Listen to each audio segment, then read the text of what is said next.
So far, we've learned how to do chemical calculations that involve solids, and today we're going to learn how to do chemical calculations that involve solutions. So that is, whenever we have a substance that's dissolved in another substance, such as water, by far most chemical reactions take place in aqueous solution, and it's important for us to understand how to carry out these calculations, specifically as it applies to things like double replacement reactions and titrations. So in order for us to know how to do this, I'm going to introduce a new term called concentration and discuss how to do the calculations for concentrations. And then we'll extend that to stoichiometric calculations.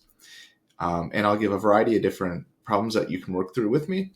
And at the end, I'll show you how you can do these calculations for titrations. The term concentration doesn't refer to concentrating on your work, but instead a quantitative way of expressing the amount of a solute that's dissolved in a solution. A generic way of writing concentration is the amount of that solute divided by the amount of the solution. Now, that's pretty arbitrary, and we can specify amounts in terms of mass, like grams, or in moles. And the solution itself could also be referred to just as the solvent. And there's a lot of ways that we'll see concentration written. One of the ways that you see it written in consumer products is in a mass percentage. And in this sense, it's just the mass of the solute divided by the mass of the solution in terms of grams. And to put it into a percentage, we can just multiply it by 100.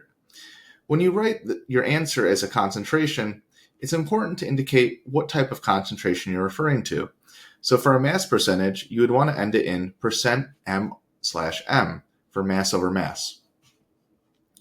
And then another thing that I skipped over here is that when the concentrations of multiple solutions are compared to one another, we can qualitatively say this one solution is more concentrated than another solution when it contains more amount of solute per amount of solution. Or if it's less, we could say it's dilute. So I'll talk about that in just a moment. Let's try a mass over mass percentage calculation. If I have 132 grams of tin 2 sulfate and it's dissolved in 850 grams of water, what is the mass percentage? Well, first off, let's identify what's the solute. The solute is going to be the thing that's dissolved in the lesser amount.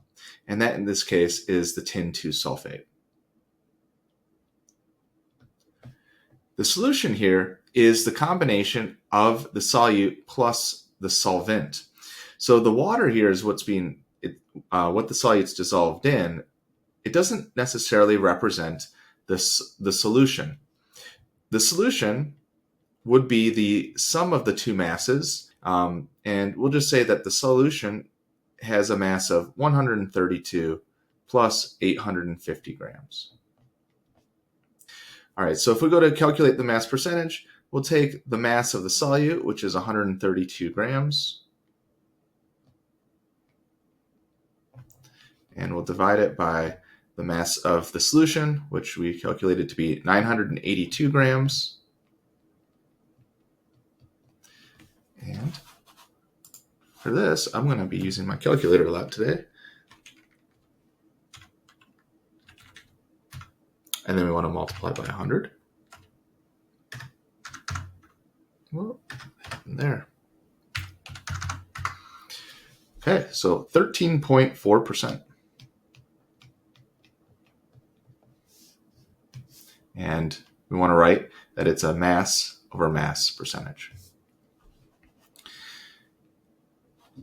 Now, we're not going to always deal with concentrations and mass percentages. We might see in terms of volume percentage. And sometimes it's hard to know because these indicators here are not always given on a container. But if we have two miscible liquids, we might assume that it's a volume percentage, such as ethanol and water. So if I have a container of wine that's going to be roughly around 15%, it may be a volume percentage. So let's see if I have 144 milliliters of ethanol and 856 milliliters of water, what the volume percentage would be. Now, to begin with, let's look again at this equation on the left. The volume percentage is the volume of the solute over the volume of the solution. So what we're going to want to do is add the volume of the solute and the solvent to get the volume of the solution. So the volume percentage is going to be 144 milliliters divided by, and write what substance it is. It's ethanol. Divided by 144 plus 856 milliliters. That's our solution. We'll multiply this by 100.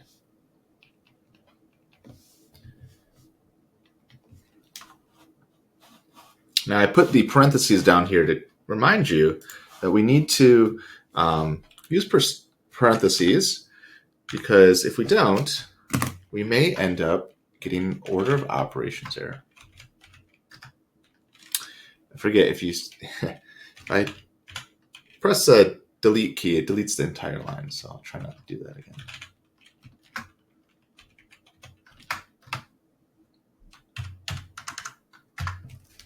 Okay, 14.4%.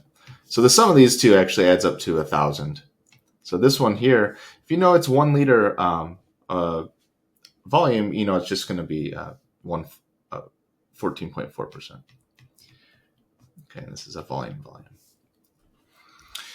All right. Now, what about if we want to do a mass over a volume percentage? This is something that we see a lot of times in biology or in biochemistry when we're making up solutions in the lab that will weigh out a certain mass of a soluble compound and dissolve it in a liter of solution. This is a really common way of measuring things, and it's easy to look up a protocol because most labs are equipped with a 1 liter volumetric flask, and you just add in a certain mass. And you don't need to do very many calculations because you can take this mass right here from the scale.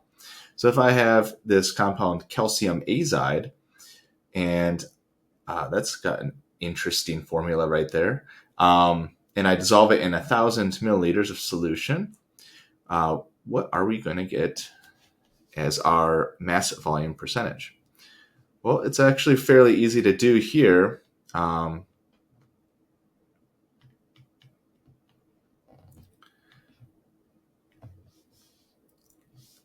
Because what I did here is I wrote the total solution for 1,000 milliliters.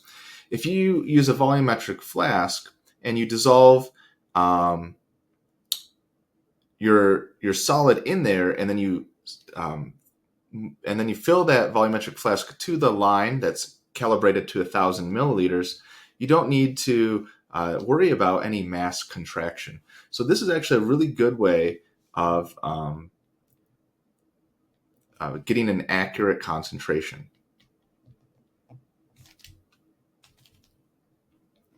So this is going to come out to be 28.9%. Maybe we could use one more sig fig. It depends on how precise our volumetric flask is. So this is a mass volume percentage. Okay. Now, for most chemistry purposes, we're not going to be using mass, volume, or mass volume. We're going to be using this one called molarity. Molarity is by and far the most useful thing in terms of chemistry because it puts things in terms of moles per volume. And when we have moles per volume, we can use a molar mass to quickly determine the amount of grams of a substance from here. So let's go and practice using this equation, the molarity. And the molarity is given the capital M symbol. And we'll see that I have this N symbol. So N divided by capital V means the moles divided by the volume of the solution. And one thing to keep in mind here is that molarities are always moles per liter.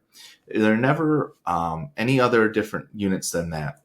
So it's the moles per 1 liter, really. So let's go and look at a couple different problems here. If I have want to calculate the concentration of a solution that's made with 0.150 moles of potassium hydroxide in 400 milliliters total solution. All we need to do for this is take the moles and divide it by the volume. That's 0.150 divided by 400 milliliters. Now, one thing to keep in mind here, I want this in liters. So we're going to, before we do this, convert 400 milliliters to liters. And one thing you can easily remember is there's 1,000 milliliters in 1 liter. So this comes out to be 0.400,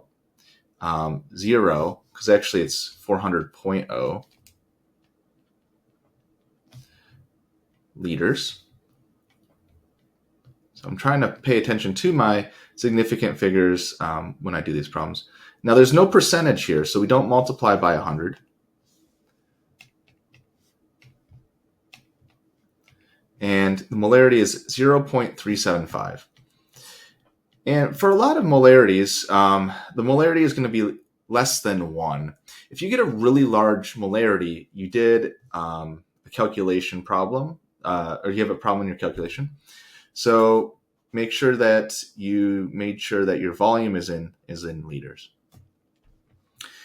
If you don't have the moles to begin with, you have to calculate that to begin with. So we'll say that we'll start by converting grams to moles, and you can always just divide by the molar mass. That's going to be 148.32 for this compound, magnesium nitrate.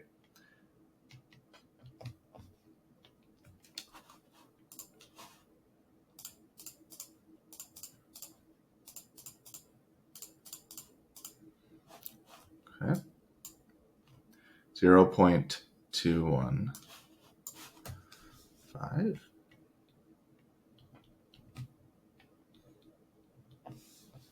And then our volume here again is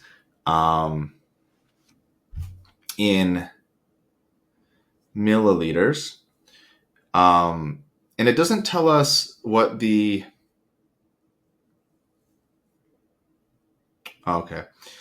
I'm trying to remember when I wrote this problem, if I was trying to be tricky or not. It says that you dissolve it in 943 milliliters solution of water. So in this case, the total solution, it's unclear whether I meant that you should add these two together or not. So what I'll do for this is I'm just going to rewrite the problem here. So 331.96 grams of magnesium nitrate in let's just leave it this. Let's just assume that that's the total amount that you set it up to. So we'll have moles over volume. That's going to be 0.2155 moles, and we'll divide by 0.943 liters. This number here needs to be converted to liters just like above. So we'll divide this by 1,000 to get 0.943.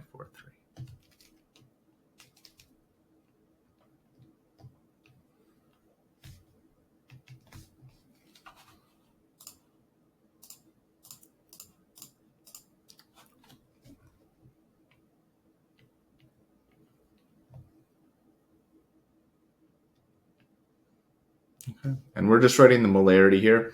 It probably would actually be a good idea to write the substance here. So it's 0.375 molar potassium hydroxide, 0.229 molar magnesium nitrate.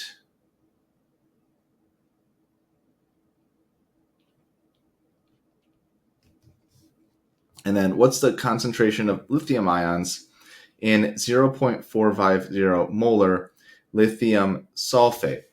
Now, this is a kind of a trickier problem. So I have the molarity to begin with. And if I have a molarity, I can figure out how many moles there are within the substance if I have the volume. But here we're asking for the concentration of lithium ions. Well, when this substance breaks apart in water, if we remember from the last lesson, we'll take this as this is an aqueous solution. And if I write it as the net ionic equation, it's going to give me 2 lithium ions per lithium sulfate. So what we're going to want to pay attention to here is the concentration of lithium ions is just going to be double whatever the molarity of that's written here of this. So it'll be actually just double. Not really much to show there.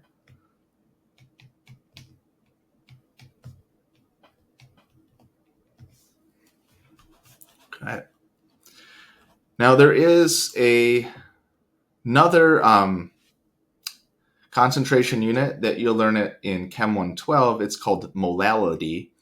And molality is the moles per kilogram of solvent.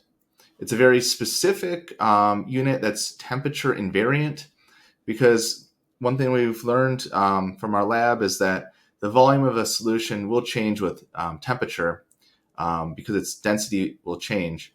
So there are other concentration units that you're going to continue to learn in chemistry.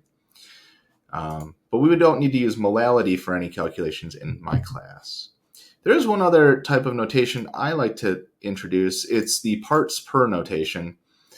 And it tends to get left out a lot of time. And it's very handy for very dilute solutions, such as when you would do a water analysis. So the parts per notation is simply a mass over mass notation, but you multiply by whatever multiplier that you need. So parts per thousand would be where you multiply by 1,000. Parts per million would be times 1,000,000, and then parts per billion by 1,000,000,000. The purpose of doing this is just because sometimes these percentages can be very, very low, so it's easier to introduce this. So here's 3 different problems that use each of these. This one has an oceanographer studying the salinity of seawater. Seawater is typically given as parts per 1,000. They find that a sample contains 35 grams of dissolved salts in 965 grams of water. Now the salt, you got to remember, could be any ionic compound, but as a total, all those dissolved salts would add up to be the salinity of that sample. So we're going to take the 35 grams of the solute, which is the dissolved salts, and divide by the mass of the solution. And the mass of the solution, again, is the solvent plus the solute. That would be 35 plus 965 here. That adds to 1,000.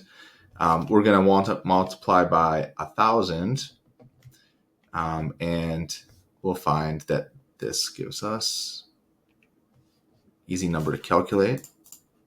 35 divided by 1,000 times 1,000 is, guess what, 35.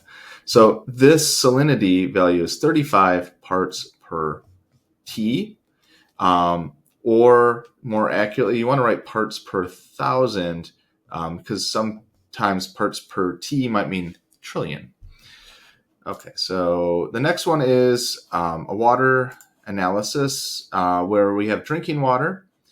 And when you quantify the purity of drinking water, you often look at how many dissolved solids there are. And you can do this by evaporating off the water, and then whatever mass of solids remains is the dissolved solids. You can also look at suspended solids as well too. So here we have 0.150 grams of dissolved solids in 250 liters of water. That's a lot of water. So what we're going to do here is we're going to just assume that the solution is just the water here. And the reason why is that the mass of the solute is so small compared to the mass of the solvent. Now, what is the mass of 250 liters of water? Well, we got to remember that 1 gram of water is approximately equal to 1 milliliter. It's going to be a little bit less, but for the most part, it's going to be pretty close to 1 gram per milliliter. And if we have 250 liters of water, that would be, we can use that conversion factor to figure out how much grams that would be. So that's one per 1 milliliter is 1 gram. But if it was 1,000 milliliters, that would be 1,000 grams. Wait.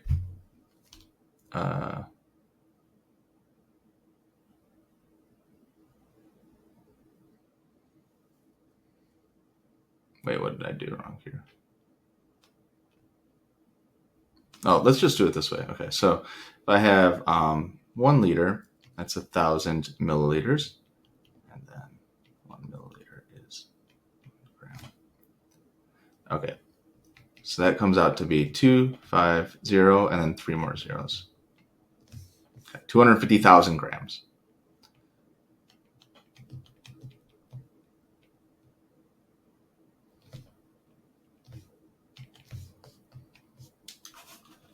And then since this number is pretty low, we're going to multiply by 10 to the 6th to put this in parts per million.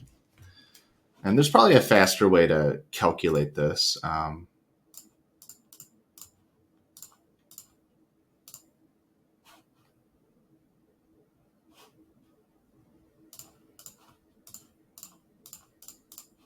here we just get that the answer is 0.6. 0.6 parts per million. That's pretty clean water. All right, and then I got one more problem for concentration. We're going to look at an environmental study where we were looking at a pesticide that's in a lake. Now, you typically wouldn't take the entire volume of the water and find how many grams of DDT there is in it. In fact, you'd probably do is you'd sample a small portion and you'd find a really, really small mass here. So one thing that this is kind of strange how I had this set up. I did this just for simplicity here. But 500,000 liters of lake water, that would be, again, it looks like we need to multiply by 1,000 to put this in terms of a mass. So 500,000 plus 3 more zeros. That's how many grams there is of water in that lake. So how many zeros is that? 3, 4, 5, 6, 7, 8. So 5.00 times 10 to the 8th grams. And then we'll take the mass of the DDT, divide it by the mass of the water in the lake, and then multiply it by 10 to the 9th, because this is going to be really small. Pesticides are generally measured in terms of parts per billion, and we'll find the answer here is 1.5.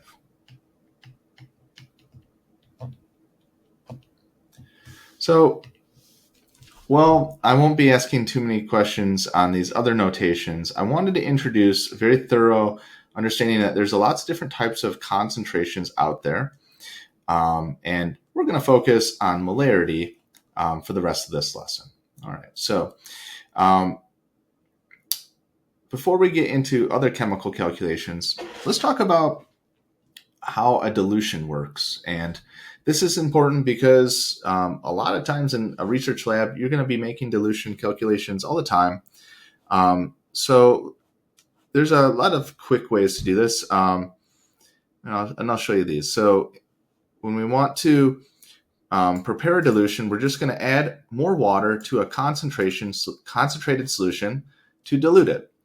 The number of moles will always stay the same when we transfer over a certain amount, but the volume will just increase. So if we increase the denominator in the molarity equation, so we're keeping this n the same, but we're increasing this, will decrease the molarity.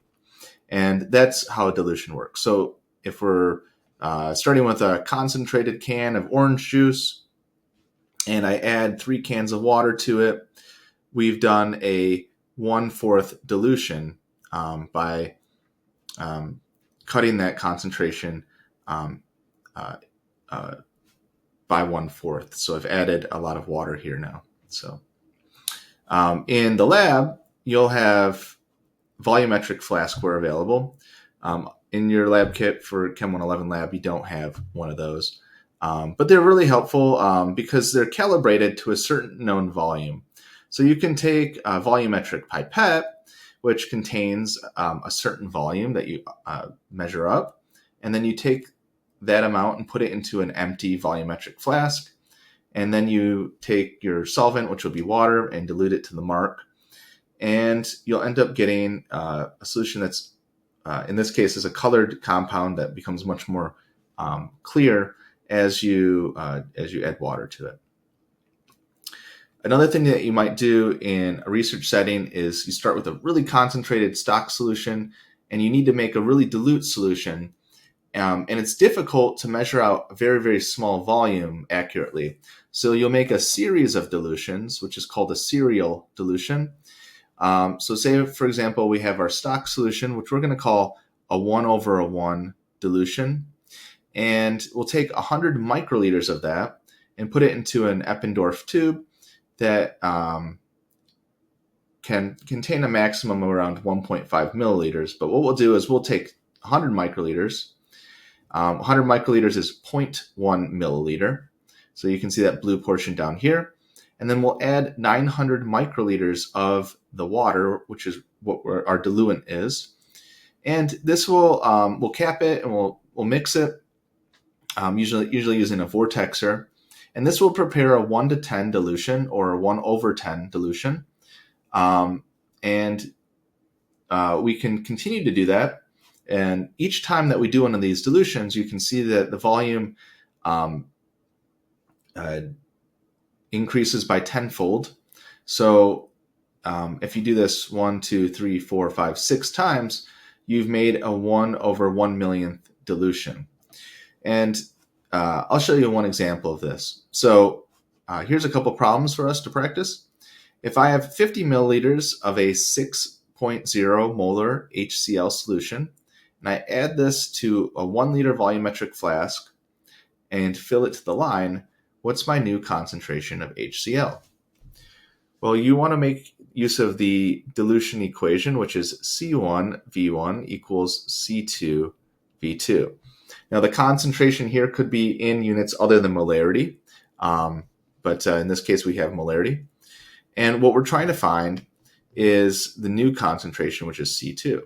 So I'll take this equation, I'll rewrite it for C2. That'll be C1V1 over V2. And we'll start with our C1 concentration, which is 6.0. Our initial volume is 50 milliliters. And then our final volume is 1 liter, which is 1,000 milliliters. So for this, you can convert your volumes to milliliters because the units will end up canceling out. But whenever you're calculating molarity, just remember that the molarity needs to be per liter. So that's why I was doing these calculations as in terms of liters. I just like to work with big numbers, so that's why I'm doing it this way. And find our new concentration. It's going to be a 20-fold dilution, so the answer should be 0.3. Let's see if that's right. 0.3. We're going to want to make sure that we indicate it to 2 sig figs, 0.30 molar HCl, hydrochloric acid. All right, we don't want to generally work with 6 molar HCl. It's really strong, so we always want to dilute it down. All right, now next question. I want to prepare 250 milliliters of a 0.2 molar nitric acid solution from a 4 molar nitric acid solution stock. How much must I transfer to the volumetric flask? So a lot of times you'll know what the concentration that you want, and you'll have an estimate of how much volume that you need for an experiment. So you'll have to do this type of a calculation.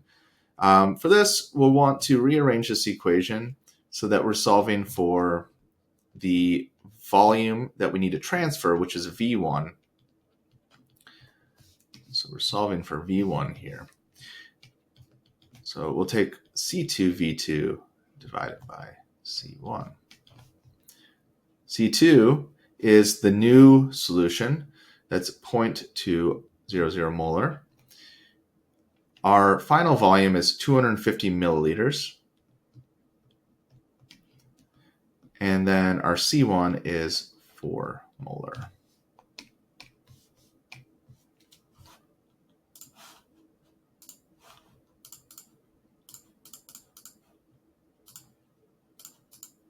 $12.5 milliliters is how much we need to transfer.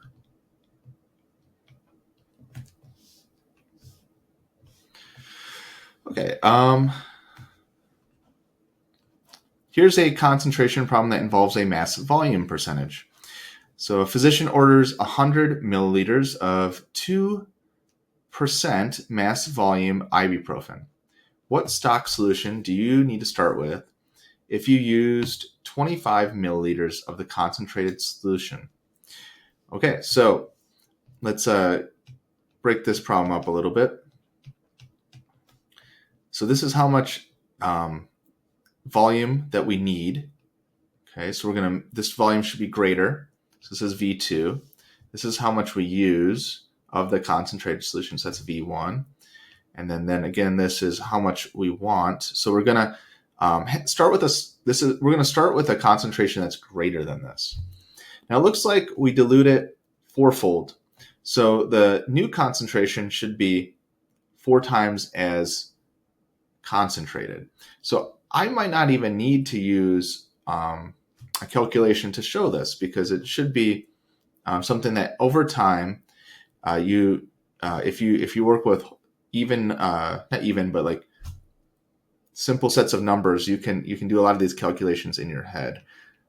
But I would say always just calculate it out, show your work when you're learning this. So C2 is the 2% mass volume, and then V2 is 100 milliliters, and V1 is 25 milliliters, and this will come out to be 8.0% mass volume. And then you could also calculate how to prepare this 8.0% mass volume percentage. So you could take you could say, for example, you're going to do this a couple times. You might start with the stock solution of 100 milliliters, or if it was 25 milliliters, let's just say you would need to use. So yeah, that's it. Further question here: how would I prepare the stock solution? I like this type of a question. So here I want 25 milliliters of it.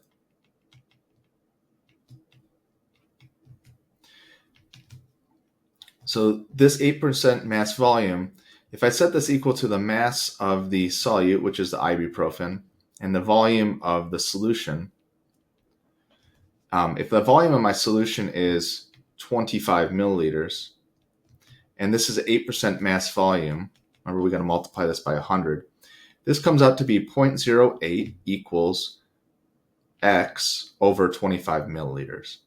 So we can just multiply 0.08 by 25 milliliters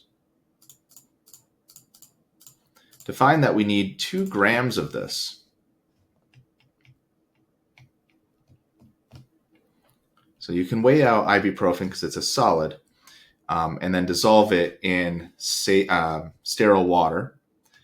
But most of the time, if you're working in a hospital, they're not going to have you prepare the solution. It's going to be pre-made as a dilute solution already. Okay. Last one here is how to do a successive dilution. If I have a stock solution of sucrose that's 5.6 molar, so very high concentration, and then I do 3 successive dilutions, and I want to know what the final concentration is, how do I do these types of calculations?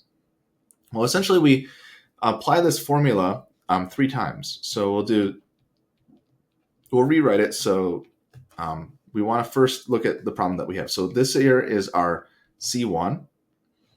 And then we're going to take 46 milliliters of the stock solution. So this will be V1. And we're going to dilute it to 116 milliliters, which is our V2. So we'll find C2 to begin with.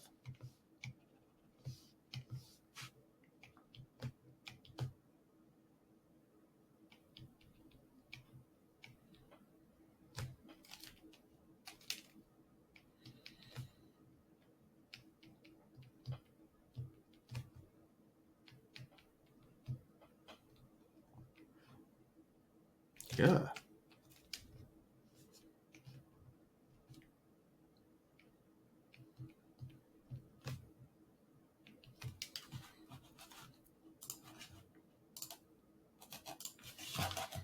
So I'm going to calculate all the intermediate steps here just because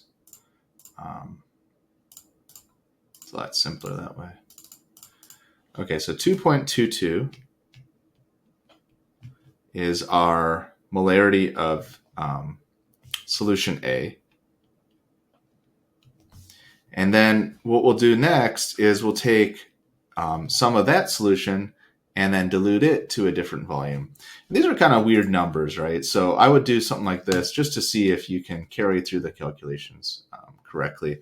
But usually, again, you would be doing like a serial dilution where you would be taking 100 microliters and adding it to 1 milliliter.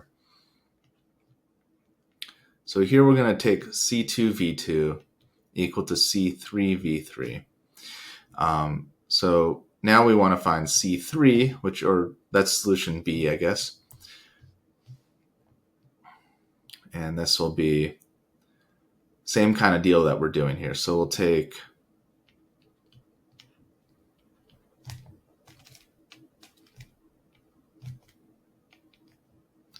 our previous concentration right here, which is 2.22 molar. And we're going to take 58 milliliters of that and then divide it by the new dilution factor, 248 milliliters. And I just use the answer key on my calculator. It's a lot faster. No rounding errors. 0.519 molar. That's solution B. And we're going to do the same thing. Now, in this case, we're just going to take that volume. So this will be C4, taking C3V3, dividing it by V4, and we'll get our final answer here in just a second.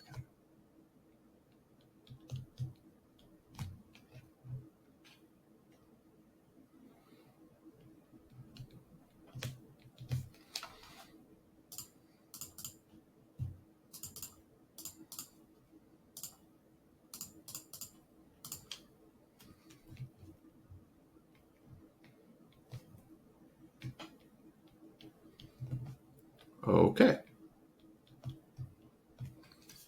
So that's the concentration of solution C. And that pretty much wraps up how to do dilutions. They're fairly straightforward. Just make sure that your volume units are the same in terms of milliliters or in terms of liters, and you should be fine. Now, the rest of the lesson is going to be talking about how to do stoichiometric calculations that involve solutions. And if we look back at the stoichiometry map that I gave you in second week of class, we'll see that we've dealt a lot with calculating grams to moles, and we've also done molecules to moles using Avogadro's number. But here, now we'll see that we have a volume of a solution that we can convert to moles by either multiplying by the molarity. So the way to read this is the volume in liters of solution A. So if we start with a known volume, then we need to multiply by its molarity to give us the moles of that substance. Conversely, if we're given a molarity to begin with of solution A, we can multiplied by its volume. So that's how I have this written up here. So volume times molarity, molarity times volume. But notice that instead of dividing this time, we're multiplying. And that has to do with the fact that molarity is moles per liter. And so if we have a volume times moles per liter will give us moles. Or a molarity, which is in moles per liter, times a volume, again, gives us moles. And then when we go the opposite direction, if we know the amount of moles of that substance, we can divide by the molarity or its volume to give us the new volume or the new molarity. So depends on what numbers that you have, and we'll make use of this a couple times today. So I wanted to bring back those different types of reactions that we've been learning, and here is a single replacement reaction between a metal and an acid. So I have tin that I dissolve in hydrobromic acid to give us tin 4 bromide and hydrogen. So a lot of times when you dissolve a metal in acid, you're going to get hydrogen gas that evolves. What I want to know is how much mass in grams of tin, what mass in grams of tin would be required to completely react with 1.20 liters of 0.750 molar hydrobromic acid. So if I have a lot of acid, I'm going to probably need a lot of tin. This is a kind of an interesting problem in that you wouldn't generally be trying to solve for something like this, but I thought it would be interesting. So let's go and think about what we have to begin with. We have a volume, and we have a molarity. So with this, we can determine how many moles of hydrobromic acid there is in this volume and concentration of it. So that's where I would start with here. And I'm always going to start with the volume and use the molarity as if it's a conversion factor. Oh, not 1.5, 1.2.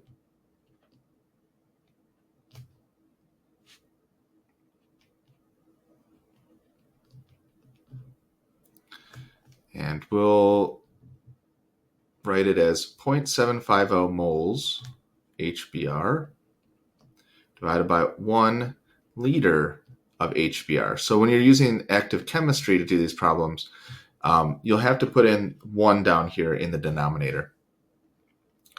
Now, if we carry this out, this is going to tell us how many moles of HBr there is. So let's do an intermediate calculation here. So that means that we have 0.9 moles of hydrobromic acid. So we don't have a pure solution of hydrobromic, obviously it's a dilute solution. So this comes out to be 0.900 moles of HBr. Now, if I have that many moles of HBr, I need to figure out how many moles of tin are needed based off this stoichiometry. So it looks like it's a 1-to-4 ratio. So I'll need 1/4 as many moles of tin, and then we can use the molar mass to figure out how much that is in grams. So what I'm really doing is I'm making use of this. I'm starting with my volume and multiplying it by the molarity to find the moles of hydrobromic. Then we're going to use the stoichiometry of B and A, which will be 1 and 4, so 1/4. That'll give us our moles of tin, and then we'll multiply by the molar mass of tin to find the mass of the tin. So I'm going to show this in terms of dimensional analysis here. So, oops. I'm kind of writing on an angle here. Should probably. Okay. So this was 4 moles of HBr and then 1 mole of tin. And then what we need to look up is the molar mass of tin. And tin is here, 118.71.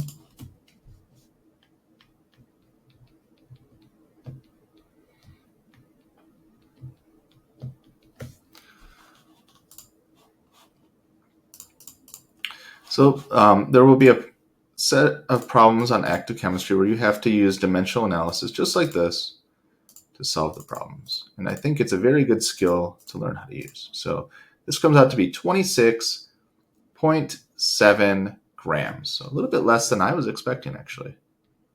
26.7 grams of tin. And I think that's because tin has a pretty high molar mass. I was thinking it was going to be more. Okay. The next problem is a double replacement reaction that forms a solid precipitate. And I want to know what quantity in moles of precipitate will be formed when I have a known volume and known concentration of the reactant sodium bromide reacting with excess of lead nitrate in this following chemical reaction. So we remember from the previous lessons that if we have two ionic compounds that react together, we are going to replace the cations, and we're going to form two new ionic compounds. We're going to get lead bromide and this sodium nitrate here. Now, sodium nitrate is soluble, so that's why it's aqueous, and lead bromide is an insoluble salt. We can use the solubility rules to figure that out. So when it asks for what moles of precipitate will be formed, well, we want to know about this one. So this is the precipitate. And because there's an excess reagent, we don't need to worry about limiting reactant here in this problem. So I'll start with the volume again of the sodium bromide.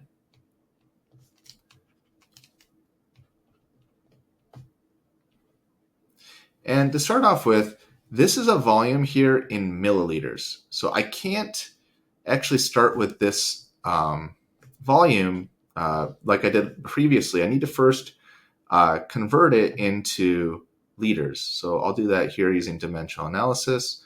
There's 1,000 milliliters in 1 liter. Now I can multiply by the molarity, which will be 0.200 moles of NaBr per 1 liter of NaBr. And then we want to know the stoichiometry between this reactant and this product here. So it's important to think about, what reactants and products we need to use. So here we're going to use 2 moles NaBr are required to produce 1 mole of the precipitate, lead 2 bromide. And then I just want to know what quantity in moles. So at this point, I can actually stop. We're stopping here at this step here.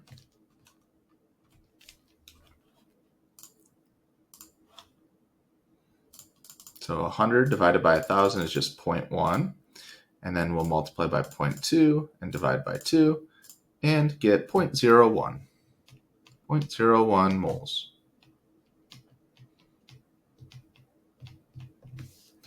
Fairly straightforward calculation. But this takes a lot of work. And this is where I would practice a lot of things from chapter 12 in your textbook. You'll find a lot of practice problems here, how to prepare solutions. We'll talk about concentrations of ions, calculations in solutions. So starting with problem 17 here, there's a lot of extra practice problems. I definitely would recommend doing as many of those as you think necessary to get this skill down. I think the book problems are probably a little bit better than some of the. I would say actually the problems in active chemistry are pretty good for this one, but sometimes it's good not to have a software there to practice this. Okay, this problem asks about a double replacement reaction that forms a precipitate and there is a limiting reactant. So we could start by making a BCA table and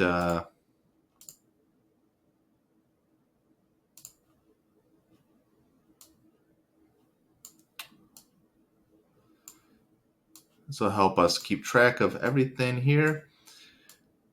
So to start off with, let's figure out how many.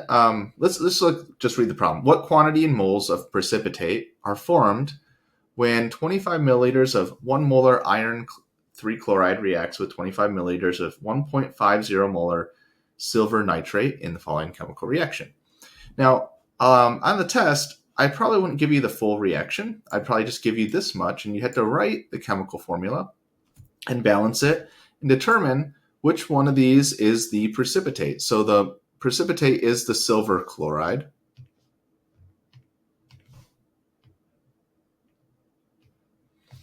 And then we have two solutions being mixed together. And then one of them is a higher concentration, but based off the coefficients, they don't react stoichiometrically 1-to-1, they react 1-to-3. So even though this silver nitrate has a higher concentration, and there'll be more moles of it, it will get used up more quickly. So based off of just my logic and reasoning, I can anticipate that this is going to be my limiting reactant. However, it's still good to show all the calculations on how to do this. So let's go and do this. First off, I want to convert these volumes to moles.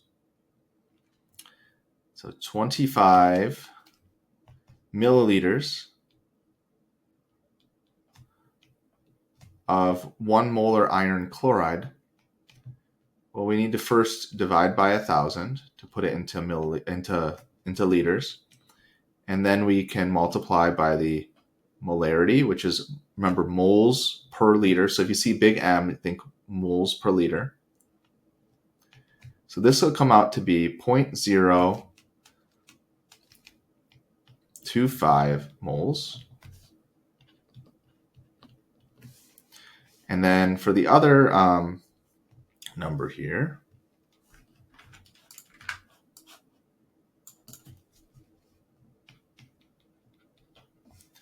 this one will be 1 point. So this will be 0.0375 moles of AgNO3. I think I did that right in my head.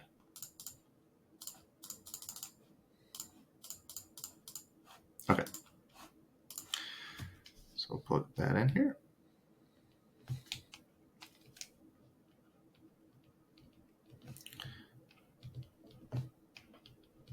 And we don't care about this, so we're just going to cross that out. We don't need to know. This is a BCA table. Now, which of these two reactants is the limiting reactant? Well, from the last lesson, we talked about how to calculate this quickly. You could just take this number of moles and divide through by the coefficients. This is a coefficient of 1, so this would be the same number. We could take this number of moles and divide it by 3 and see that this silver nitrate has a lesser number. So the silver nitrate gets consumed faster, and the silver nitrate is the limiting reactant. I might have said the iron chloride was, and I was wrong. I don't know why I said that. So here we have the limiting reactant is silver nitrate, and then this one is the excess reactant. Now, if that shortcut method, you still don't understand why that works, let's do the calculations this way too. So if I have 0.025 moles of iron 3 chloride, and I just take the coefficients and the product that I want to calculate, we would see that we could make up to 0.075 moles of iron chloride if the silver chloride, if the iron chloride was the limiting reactant. However, probably not going to be, because the other one is.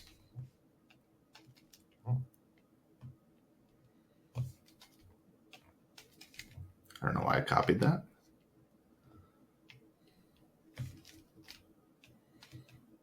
It's a little faster. So this number times 3 over 3 is the same number. And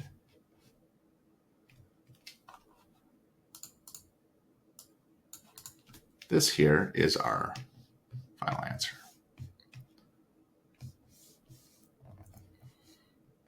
So we always want to choose the one that's less. And what quantity in moles are formed? Well, this is the answer right there.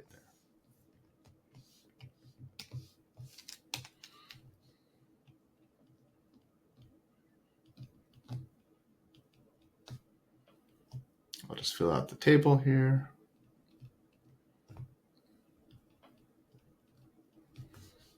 And this one, well, you need 1/3 of that. So what is 1/3 of that? Oh, it's that number.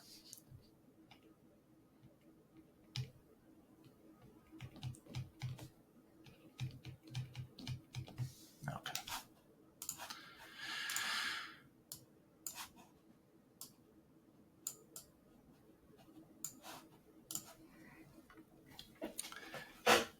All right, so I have 2 more problems for this lesson, and they're both going to involve problems that involve titrations. So a titration is a way to take a known concentration of a substance and use it to figure out the concentration of a different substance. And so a lot of times this will be used for acids and bases, where you can determine the neutralization point using the indicator. And this is talked about in your textbook. So I think there's some really good explanations of titrations in 12.6 here. So like this is in a diagram here of a setup for a titration. And you have a titration flask that you're mixing everything in and making sure that everything is mixed very well, because you're mixing moles of one titrant with the moles of the thing that you're titrating. Now, actually, in the textbook, they use this shorthand. I really like it, where instead of like using molarity, we'll use millimoles per milliliter. Because when you're doing titrations, we're generally trying to figure out a volume. And that volume, or we're using volumes that are in terms of milliliters. And we've been doing these calculations where we're calculating milliliters to liters by dividing by 1,000. But a lot of times when you do a titration, you end up having to divide by 1,000, then multiply by 1,000, and it just cancels each other out. So it talks about that in the textbook, and I'll do it both ways here to show you that it doesn't really matter which way you do it. It might confuse lab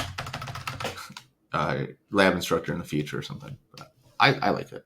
So by titration, it's found that 24.6 milliliters of 0.3 molar sulfuric acid are required to neutralize 20 milliliters of sodium hydroxide. What is the concentration of the sodium hydroxide? To start off with, we need to write a chemical equation here. If I take sulfuric acid and I add sodium hydroxide, we're going to get a neutralization reaction because I have an acid and I have a base. So whenever we have that, we're going to form a neutral salt and we're going to form water. So I'll write the water first. And then the neutral salt is the cation of the base and the anion of the acid. So we'll get sodium sulfate. And in this case, because my acid is diprotic, it's got 2 hydrogens, we're going to end up needing 2 moles of sodium hydroxide, and it will give us 2 moles of water in the end as a byproduct. Let me put the states of matter. This is aqueous, this is a liquid, and this will stay dissolved as aqueous. So now that we know that this is a 1-to-2 ratio, we can do the titration calculation properly. So you always want to start with the volume of the substance that you know the concentration for. You have to know the concentration of one of the two things in order for you to do these calculations. So we'll start with 24.6 milliliters. And again, I'm going to do this two different ways. I'm going to first convert this to liters so that we can follow the same pattern that we've done before. And we'll need to multiply by the molarity to convert it into moles of nitric acid.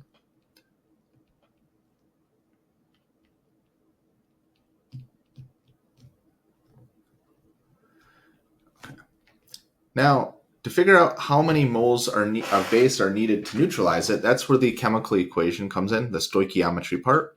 So for every mole of H2SO4, we need 2 moles of NaOH to completely neutralize it. And then to figure out the concentration of the sodium hydroxide, well, we need to, we might look back up. What we're doing here on this chart is we're going from volume of solution A, multiplying by the molarity, and then multiplying by the coefficient of B divided by the coefficient of A. That'll find the moles of sodium hydroxide that we need. Then we need to divide by the volume to help us find the molarity of B. So the molarity, again, is moles per liter. Oh, but we don't know the molarity. So we'll need to divide by the volume. So the dividing by the volume is 20 milliliters. That I don't have anything to put there, so I'm just going to put 1. And there's 1,000 milliliters in 1 liter. And so that'll give us our answer. And one thing that we'll notice if we like to cancel out things, if I see 1,000 down here and I see 1,000 like here, I don't need to write that in my calculator. So 24.6 times 0.3 times 2 divided by 20 tells us that the concentration of the sodium hydroxide is 0.738.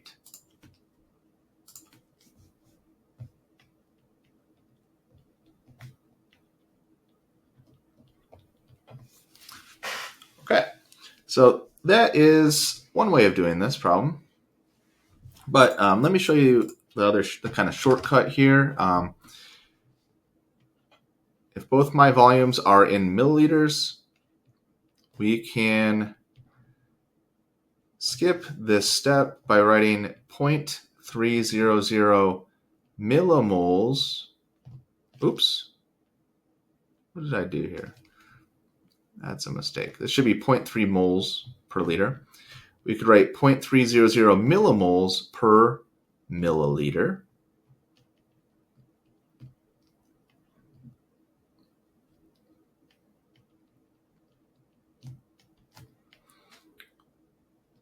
Times 2 moles. I guess it wouldn't be 2 moles now. It would be 2 millimoles NaOH per 1 millimole H2SO4. Okay, then we can divide by the volume. The volume is 20 milliliters. And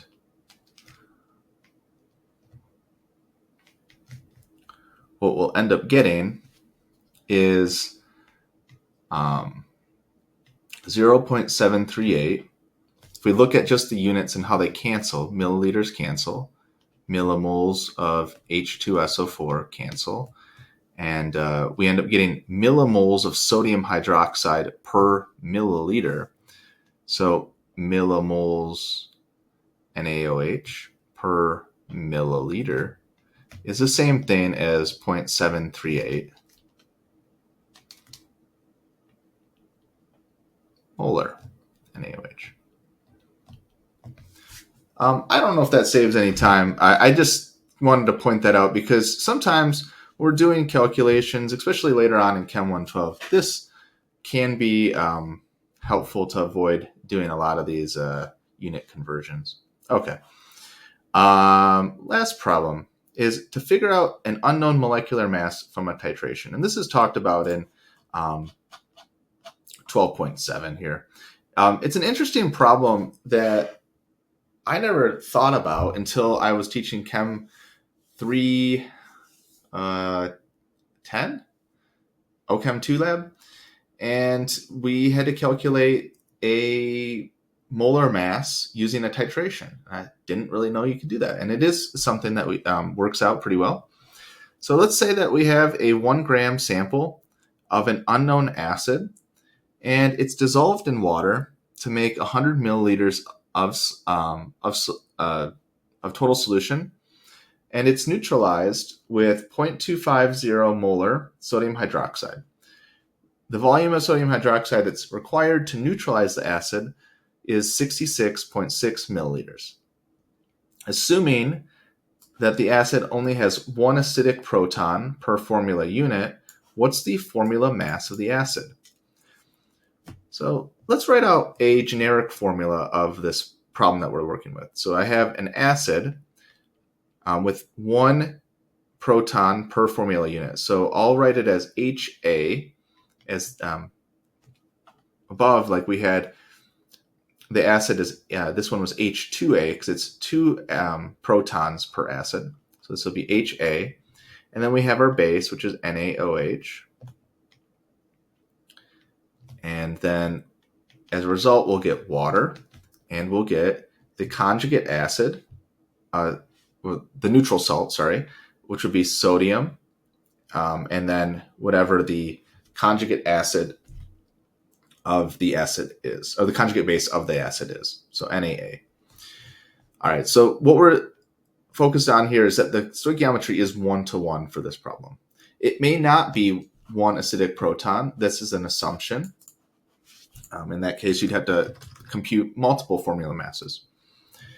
For this problem,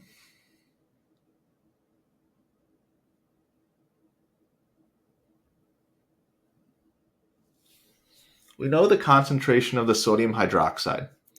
And that's where we're going to want to start with, because for this problem, we don't know what the moles of the unknown acid is. And if we remember what formula mass is, it's the moles, it's the grams of the substance per moles of the substance. Now, we know this right now, but what we are trying to identify is how many moles of the acid there is. And we can figure that out using the titration.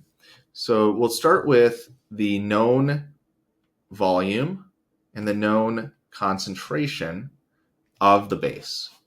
So what we'll do is we'll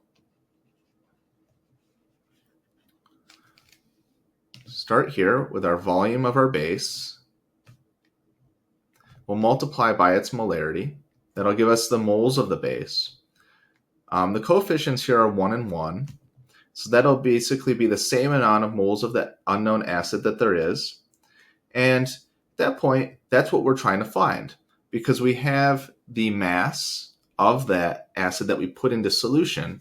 So we can divide by that moles to find the formula mass. Okay, so I have 66.6 milliliters, and I'm going to use that shortcut up above that I just talked about.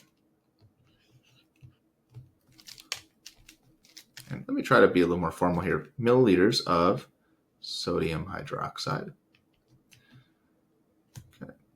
This is 0.250 millimoles per milliliter of sodium hydroxide. And stoichiometry tells us that it's 1 millimole of NaOH for every 1 millimole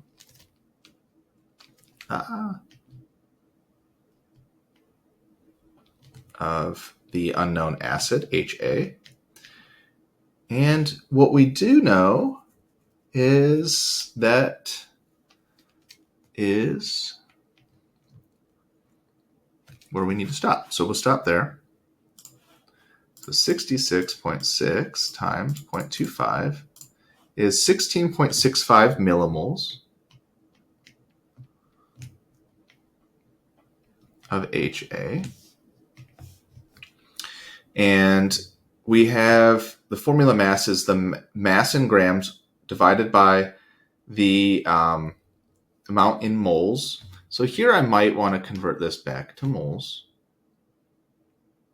So there's 1,000 millimoles in 1 mole. So that's 0.01.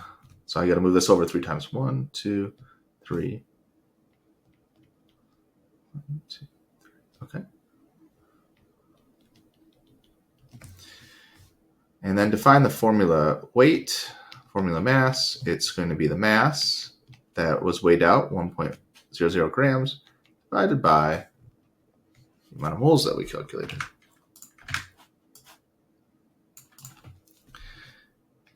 And find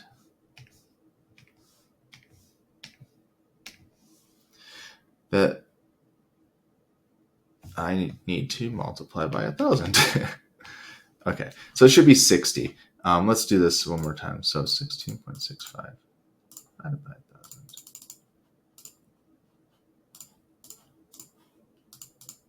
Yes, 60.1 grams per mole. So maybe this millimole per milliliter kind of thing made it a little more confusing. So here I have the formula weight of this acid. I think this is the formula weight of acetic acid, which was the formula of CH3COOH. Let's go ahead and calculate that and see if that's right. I think that's where I came up with this problem from. So 12.01 times 2 plus 1.008. Wait, why did I say 3? Times 2. What? Times 4 plus. Yeah. Okay, cool. Awesome. That's the answer, but you wouldn't be able to figure that out. I just knew that off the top of my head. Okay, so cool. This is how you make use of concentrations in stoichiometric problems. I think the only way to really learn this is just to work through a bunch of different types of problems. Chapter 12 is really, really good in that sense. There's tons of practice problems for you to work through here in the end section. Lots of calculations involving acid-base reactions, problems of reactions in solution. 12.7 through 12.28 I all recommend. Is 12 through 29 through 12 to 38 are really good. They'll make you really well prepared for Chem 112 and for my tests. And then there's these additional problems which are really good too. Describe how you'd prepare 500 milliliters starting with the 1 molar solution. I mean, these are all great problems. Here's a parts per billion calculation. There's a lot of problems in here. Wow. I have not done a lot of these. It would be kind of good practice for me to even do some of these. So let me know if you have any questions on this week's material. It was quite a lot. But chemical reactions and chemical calculations are two things that I really want you to be prepared for. So reach out if you have any questions along the way. I'm here to help. So take care, and I'll talk to you next week.